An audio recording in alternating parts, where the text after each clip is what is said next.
All right, guys, so this one is a pretty straightforward question. They want you to understand what is going to be considered cash or cash equivalents. Bland Co. has the following balances on December 31st, year 2. They had cash in their checking accounts, cash in money market accounts, U.S. Treasury bills that were purchased on December 1st, year 2, that mature on February 28th, year 3, and another U.S. Treasury bill that was purchased only this time on March 1st, year 2, that matures on that same date, February 28th.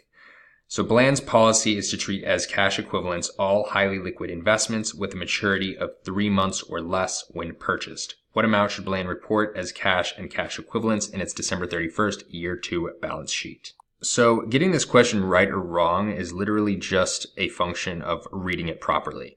So the best way to do any of this is just going down the line and checking off whether or not they're going to be considered cash or cash equivalents. Cash in checking accounts, always this is going to be cash. That's just going to be the cash in your bank balance. Cash in money market accounts, that's going to be a cash equivalent. And this is where things start to get a little bit tricky in the sense that you need to, well, not really that tricky. You really just need to read this.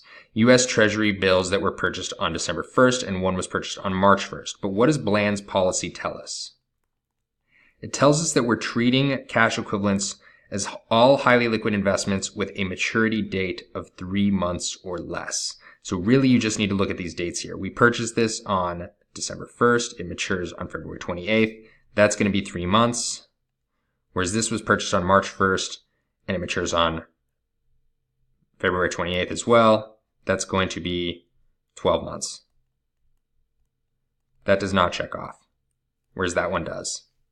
We can now compute our cash and cash equivalents. 1,260,000.